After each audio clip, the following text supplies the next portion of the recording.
one thing that's very important. And that's two deeply inspiring heroes that were involved in the events of the night and evening of Benghazi. That's Ty Woods and Glenn Doherty.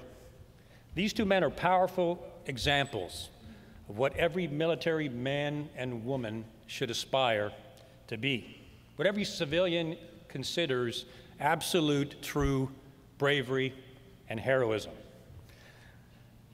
I want to think that someday, and I am absolutely convinced that their bravery will be etched in history forever as something that even young men and women can look up to and say, that is a hero. And that's what they were. They both were heroes that fought the fear, went to the roof, and stood in the stand of a gross, amorphous enemy, and both gave their lives up for their country. And they left a legacy that will last for generations. I want to recognize them, both Ty and Glenn, this evening.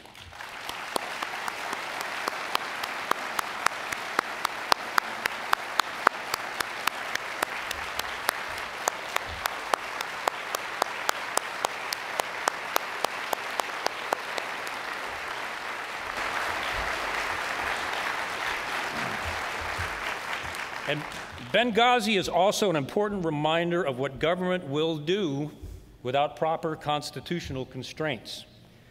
We witnessed the President of the United States and the Secretary of State command a secret operation that placed Ty Woods, Glenn Doherty, Ambassador Chris Stevens, and Sean Smith in this position where they lost their lives in a violent, amorphous attack, an attack that never should have happened. And alarmingly, as we all know and without question, the President of the United States and his Secretary of State lied about it publicly, not only to us, the American people, but to the international community at the United Nations. They lied. When a government lies to its people, we have a constitutional crisis. Benghazi is yet another chilling example of what we're facing in America with this government that so desperately needs to change and return back to its origins. In secret, without the knowledge or consent of you, of us, the American people, and without the knowledge of the majority of Congress, the highest levels of our government engaged in a secret operation, essentially running guns and heavy weapons into Libya, circumventing U.S. and even international law. The Secretary of State, using two foreign intermediaries, avoided U.S. restrictions and assisted in the funding and coordination of an operation that was running weapons to Islamic rebels and extremists in Libya, Benghazi, and ultimately up into Syria. And the government knew full well these rebel factions included members directly connected to al-Qaeda. They knew it. The information was there. The intelligence was there. Horrifically, many of these weapons and several fighters covertly trained by the U.S. in secret wound up arming and expanding the group that we now abhor, the group called ISIS. Libya is now in a state of chaos. Al-Qaeda is flourishing and terrorist splinter groups are everywhere. The President and the Secretary of State thumbed their nose at constitutional protections requiring Congress and the voice of the people to make these decisions in foreign intervention, and in their arrogance, considered themselves above the restraints of a constitutional republic.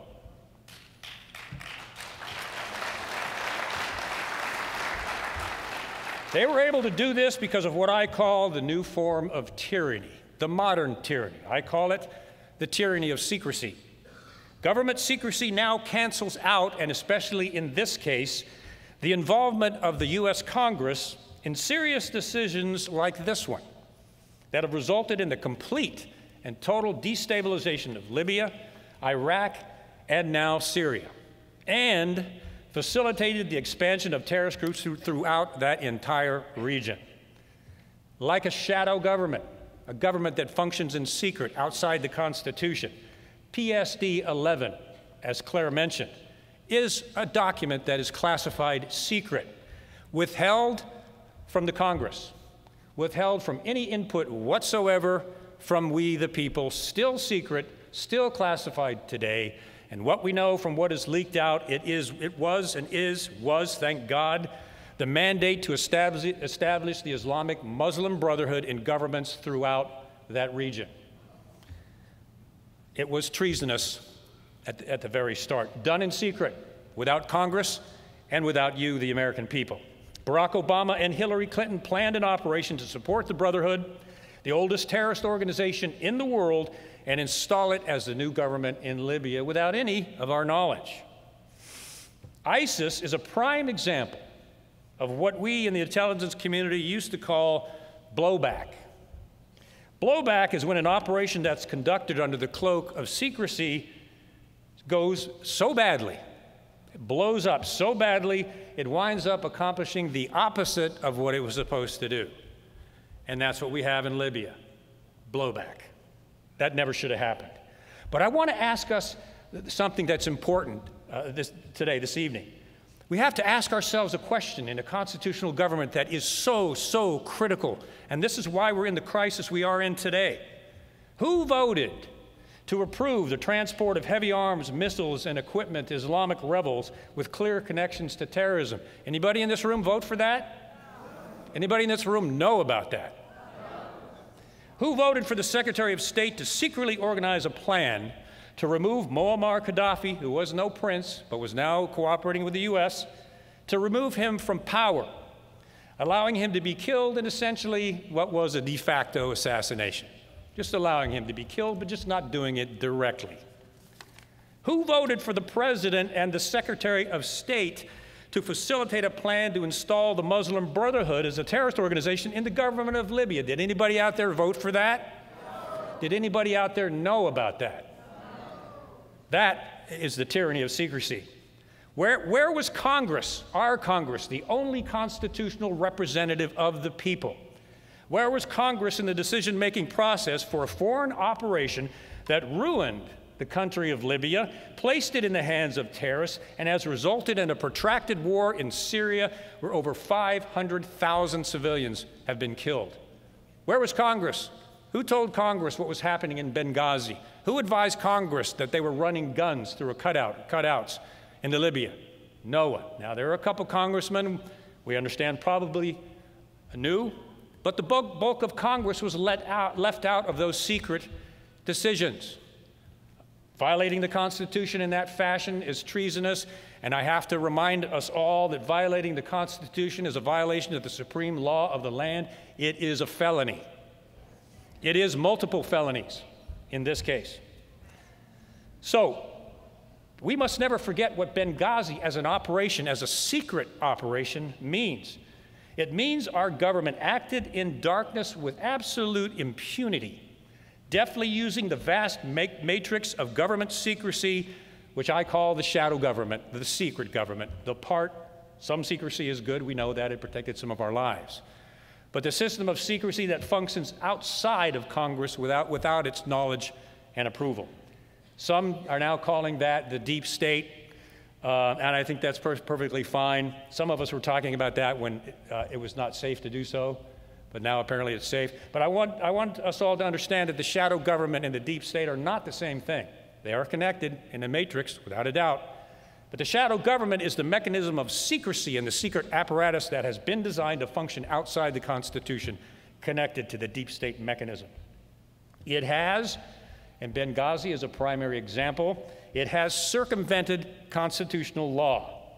It has blinded the U.S. Congress. The U.S. Congress has the authority to regulate the intelligence community, the CIA and others, to regulate them through their budget.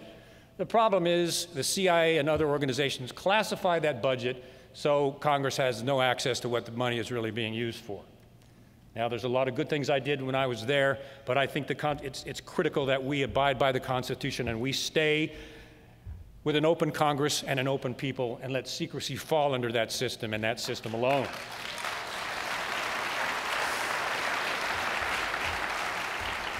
Benghazi completely removed the voice of the American people from serious and far-reaching actions destabilizing an entire region involving the significant loss of human life. So yes, we do. We have a constitutional crisis in America, and a desperate one. You can ask anybody in this audience and even outside, everyone knows in their gut that there's something wrong in Washington, D.C. Terribly wrong.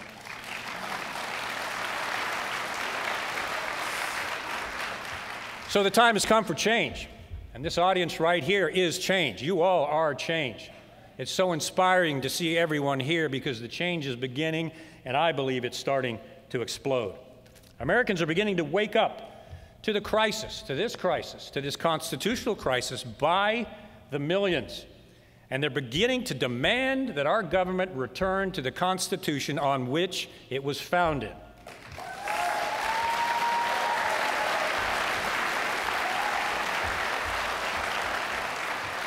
Benghazi, a permanent reminder that we must continue to stand up and stand firm if we want to preserve the freedoms that we still have left in America.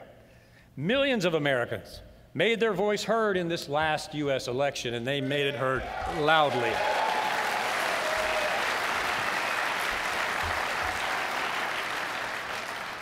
That election shocked the world.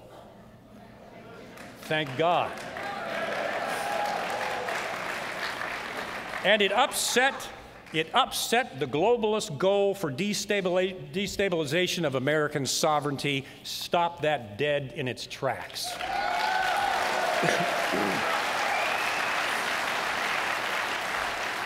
And those millions of Americans that enabled that shocking event of that transition to happen in America, those millions of Americans are still there.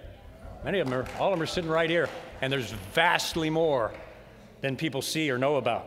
And those numbers are increasing, almost exponentially.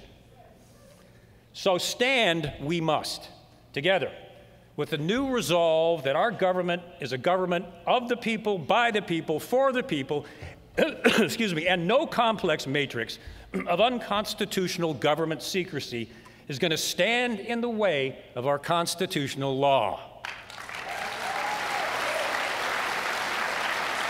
The time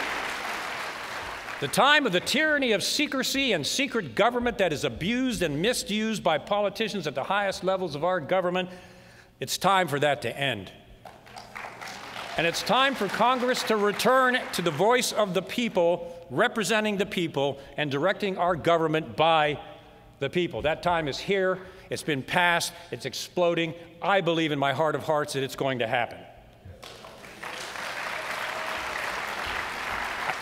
And I want to leave you with one final quote, and I want us all to remember this because it is so important. When people fear their government, there is tyranny. When the government fears the people, there's liberty. Thank you very much.